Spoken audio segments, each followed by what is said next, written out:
वो सरकार की कमी है, और जो सरकार की कमी है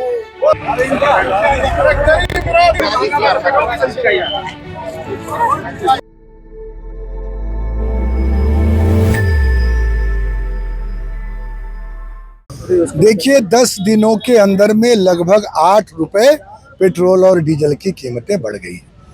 डॉक्टर मनमोहन सिंह जी के समय में जब क्रूड ऑयल 140 रुपए प्रति बैरल हुआ करती थी, तब भी देश की जनता को पेट्रोल डीजल का महंगाई का बोझ नहीं था।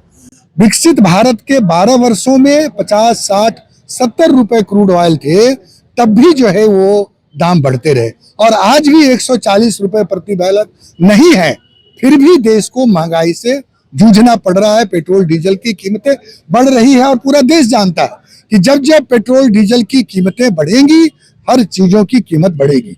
आज ट्रांसपोर्टेशन बढ़ रहे हैं, चावल की कीमत प्रति किलो 20 रुपए बढ़ रहे हैं, दाल, आलू, खाने पीने की हर जरूरत की चीजें बढ़ रही है।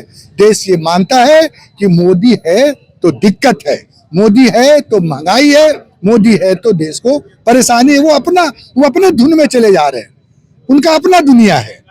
डॉक्टर मनमोहन सिंह ने कोई डमरू नहीं बजाया, कोई इवेंट नहीं किया, लेकिन आर्थिक मंदी से देश को न सिर्फ बाहर निकाला बल्कि दुनिया के सामने एक एग्जाम्पल भी सेट किया। और आज प्रधानमंत्री जी क्या कर रहे हैं, 4 महीने चुनाव में रहे और कहा सब चंगा सी, और जैसे ही चुनाव खत्म हुआ महंगाई बढ़ता सी, और ऐसा बढ़ता सी कि बढ़ता ही जा रहा सी। तो इसलिए कांग्रेस पार्टी देश की जनता के साथ मिल करके जवाब चाहती है कि जो आपने कमर्शियल गैस की कीमतें बढ़ाई, आज सारे होटल, रेस्टोरेंट, छोटे छोटे जो ठेले खोमचे वाले हैं, जिनका प्रतिदिन का ट्रांजैक्शन हिंदुस्तान का 10,000 करोड़ रुपए का है, आज वो सब बंद हो गए, बेरोजगारी के कगार पर खड़े। कांग्रेस पार्टी इस प्रधानमंत्री को हटाने की मांग करती है। इनके रहते हुए इनको शासन नहीं चलाना आता है। जिस प्रकार से भारत की गरीब जनता को बॉइलिंग फ्रॉग सिंड्रोम में समझने की भूल कर रही है भारतीय जनता पार्टी, नीति सरकार और मोदी और उनके जो सिपह सालार हैं। आपने वो कहावत सुनी होगी कि गुनगुने पानी में मेढक को कितनी बार डालो मेढक भागेगा नहीं। इसीलिए धीरे धीरे एक कोरामीन के रूप में महंगाई अलग अलग दिन में 8 दिन में 11 बार महंगाई बढ़ाने का कुकृत्य मोदी सरकार ने किया है।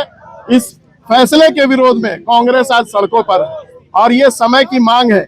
आज मैं इसलिए कह रहा हूं कि जब कोरोना काल में आप उस कालखंड को याद कीजिए जब क्रूड ऑयल का दाम कम हुआ था, तब भी भारत की जनता को इन्होंने राहत नहीं देने का काम किया था।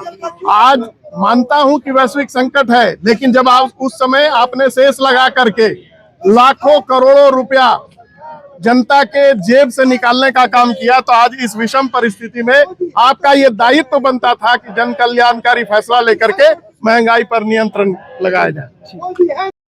एक आप भी लीजिए, हम भी ले ले, आप भी लीजिए जी, आप भी लीजिए।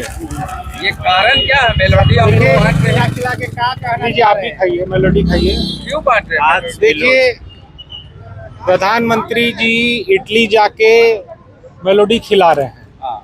मेलोडी खाइए, महंगाई को भूल जाइए, यही वो दिखाना चाह रहे थे विदेश जाके। यहाँ देश का जनता त्रस्त है और प्रधानमंत्री मेलोडी खिला रहे हैं। क्रूड ऑयल का दाम 6% कम हुआ है, लेकिन आज भी 2 रुपया 61 पैसा 2 रुपया 71 पैसा बढ़ा दिया गया है। मुझे तो वो गाना याद आ जाता है, केंद्र सरकार के पूंजीपति दोस्त खूब कमाते, लेकिन देश का जनता त्रस्त, महंगाई डाइन खा जाते हैं। इसका जिम्मेदार कौन है? इसका जिम्मेदार सिर्फ और सिर्फ माननीय प्रधानमंत्री जी और केंद्र सरकार है। आय का स्रोत नहीं है लोगों के पास। Salaried person, lower middle class लोग का बजट गड़बड़ा गया है। इसका जवाबदेही केंद्र सरकार को देना होगा, महंगाई नियंत्रण पे करना होगा। कांग्रेस पार्टी सड़क पे उतरी है और जब तक महंगाई कम नहीं होगी, सड़क से सदन तक की लड़ाई हम लड़े। देखिए, धीरे धीरे जो रोज रोज खून चूसने का काम चल रहा है महंगाई के नाम पर, 11 दिन में 4 बार पेट्रोल डीजल के दाम बढ़ाए गए। अरे आपको बढ़ाना है तो एक ही बार बढ़ा दीजिए, सीधे लोगों का जान ले लीजिए। धीरे धीरे खून चूसने की क्या जरूरत है? हम लोग अब जनता के सवालों को लेके सड़क पर उतरे हैं और हम लोग लगातार जनता के सवालों को, महंगाई के बढ़ती महंगाई के अनलिमिटेड जो बढ़ाई जा रही है, इसको लेकर के हम लगातार संघर्ष सड़कों पर करते रहेंगे।